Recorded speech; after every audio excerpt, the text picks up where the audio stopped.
Everything we thought we knew about the collapse of ancient civilizations may be dangerously incomplete. Around 3.200 years ago, the greatest powers of the ancient world, kingdoms that had stood for centuries, began to fall. One after another, with terrifying speed. Cities burned, trade routes vanished, entire cultures disappeared from history as if erased by an unseen hand. And in the fragments they left behind, a chilling name echoes through time: the Sea Peoples. No one knows exactly who they were. No one knows where they came from. But wherever they appeared, destruction followed. Today, archaeologists and historians are still struggling to piece together what happened during this catastrophic moment known as the Bronze Age collapse. Was it invasion, migration, or something far more unsettling? Because the deeper we dig into this mystery, the more it begins to feel like history wasn't destroyed by a single force, but by something much darker. The world is on fire. Not metaphorically, but literally. Imagine standing on the shores of the eastern Mediterranean around 1200 BCE. The sky is thick with smoke. Great cities that once glowed with wealth and power, Ugarit, Hattusa, Mycenae, are collapsing into ash. Empires that dominated the known world for centuries are falling within a single generation. And no one, not even the kings themselves, seems to understand why. Then, in the chaos, a message is carved into stone by an Egyptian pharaoh.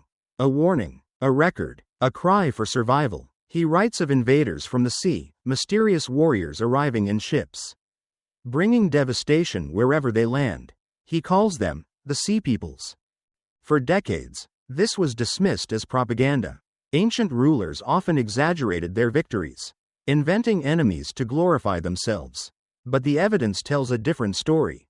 Archaeological sites across the Mediterranean show the same pattern: violent destruction layers, abandoned cities, sudden cultural collapse. It wasn't just Egypt's problem. It was everyone's. Entire trade networks, connecting civilizations from Greece to Mesopotamia, disintegrated almost overnight. Bronze, the metal that defined the age, became scarce.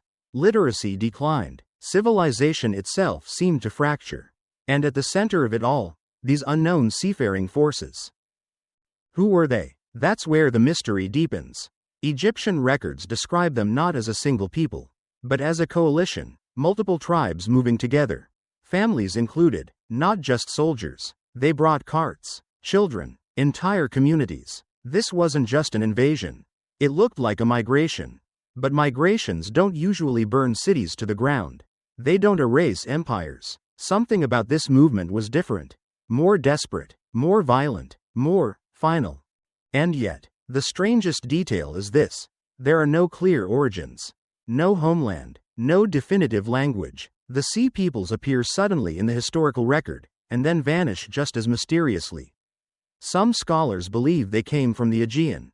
Others suggest Anatolia, or even farther west, but no theory fully explains their scale, their coordination, or their impact. It's as if an entire shadow civilization rose, struck with precision, and disappeared into history's blind spot.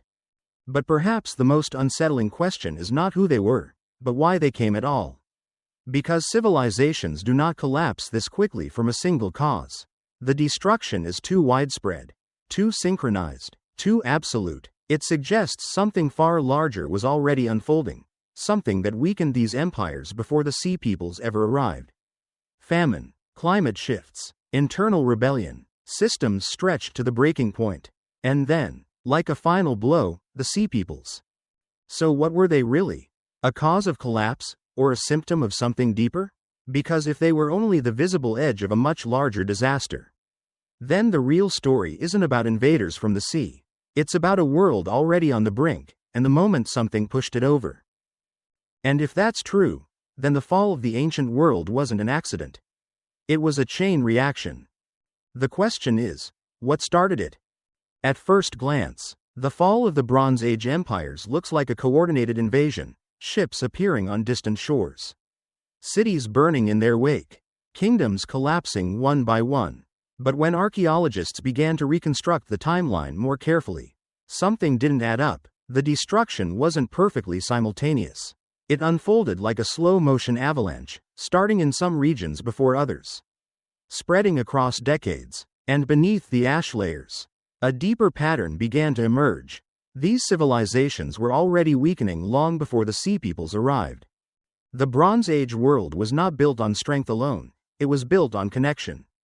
Vast trade networks stretched across thousands of kilometers, linking copper from Cyprus with tin from as far as Central Asia to create bronze, the metal that powered everything from weapons to farming tools.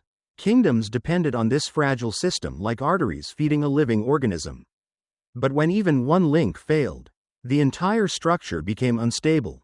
Now imagine multiple failures happening at once. Drought begins to grip the land.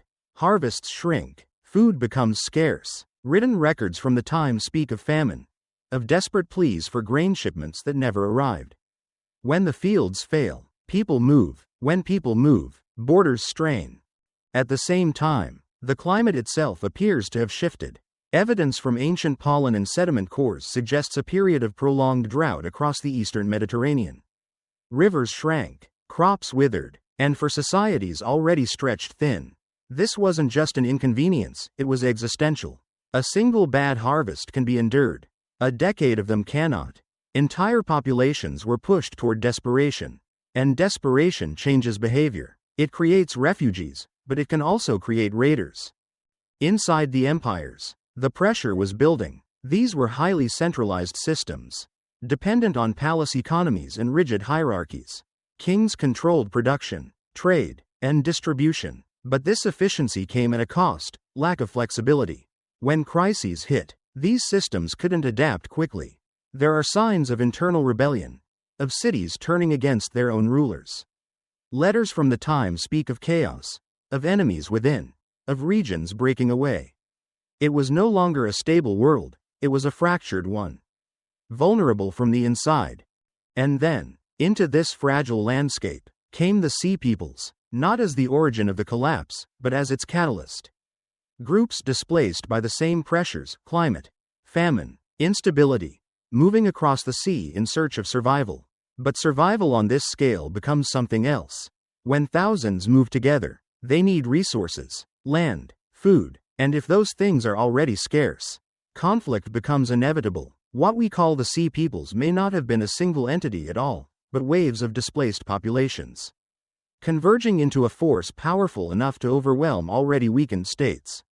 But here is where the story takes an unsettling turn.